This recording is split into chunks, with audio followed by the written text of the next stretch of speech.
बात करते हैं बजाज ऑटो, जो हम शो की शुरुआत में जिक्र कर रहे थे। इसके नतीजे आए, नतीजे एक्सपेक्टेशंस के मुताबिक ही रहे, इन लाइन ही रहे, लेकिन स्टॉक गिर कर रहा है कारोबार। थोड़ा डिटेल में समझते हैं नतीजे। सुदर्शन हमारे साथ मौजूद हैं। बताइए सुदर्शन, बजाज ऑटो के नतीजे कैसे रहे, क्या नंबर्स रहे?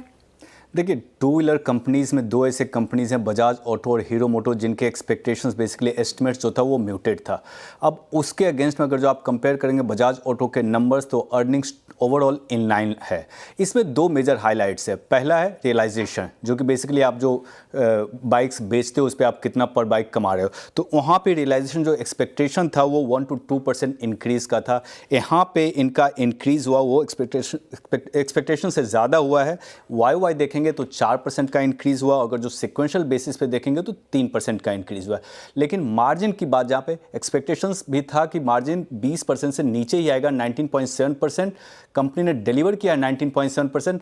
बट बहुत क्वार्टर्स के बाद पहली बार ऐसा देखा गया है कि बजाज ऑटो का मार्जिन भी 20% के नीचे आया है। प्रॉफिट में 5% का बढ़त देखने को मिला था, रेवेन्यू भी 5% बढ़ा है, लेकिन एक्सपेक्टेशंस था कि सिर्फ 2% बढ़ेगा, क्योंकि वॉल्यूम अगर जो आप देखेंगे वाई और सिक्वेंशली में सिर्फ 1% बढ़त देखने को मिला था। इसलिए एक्सपेक्टेशन था कि इसके कारण रेवेन्यू में भी सिर्फ 2% का बढ़त देखने को मिलेगा, लेकिन कंपनी ने 5% का ग्रोथ दिखाया है।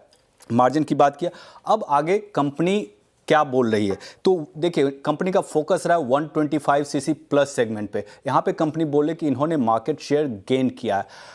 दोनों कंपनीज बजाज ऑटो और हीरो मोटर्स का, क्योंकि फेस्टिव सीजन आ रहा है, तो देखिए अर्निंग से ज़्यादा कंपनी कमेंट्री क्या देती है वो ज़्यादा इंपॉर्टेंट होगा। 4 बजे 5 o'clock पे ये अर्निंग्स कॉल है, तो वो देखने को होगा कि कंपनी क्या बोल रही है आउटलुक के बारे में।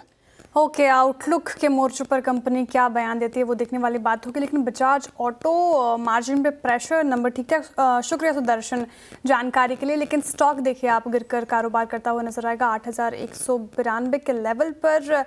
Neeraj ji, two wheeler space में अगर आप देखें, TVS motor, hero MotoCorp, Bajaj auto, कौन सा स्टॉक आपको ठीक ठाक नजर आ रहा है फिलहाल? कहाँ पे दाव लग सकता है? कोई ऐसा स्टॉक जो अभी पसंद है आपको इस स्पेस में? अगर आप टू व्हीलर स्पेस की बात करें, जैसे मॉनसून की प्रोग्रेस रही है, लो इन्फ्लेशन, इंटरेस्ट रेट भी नीचे आया है, लिक्विडिटी भी इंप्रूव हुई है, तो ये टू व्हीलर स्पेस के लिए एक अच्छी चीजें हैं जो आई थिंक इनकी रूरल डिमांड और डिमांड पिकअप करना चाहिए। जैसे हम फेस्टिवल सीजन के पास जाते हैं, टीवीएस मोटर ने तो अप्रूव ही किया है कितने क्वार्टर से कि वो क्वार्टर ऑन क्वार्टर अच्छी इंप्रूवमेंट दिखा रहे हैं। तो as a portfolio TVS Motor definitely has been the top of the pick. But अगर आप वैल्यूएशन के लिए बात करें कि यहाँ से नेक्स्ट एक साल के लिए अपसाइड पोटेंशियल, मुझे लगता है कि हीरो मोटर एक काफी अच्छे वैल्यूएशन पे चल रहा है।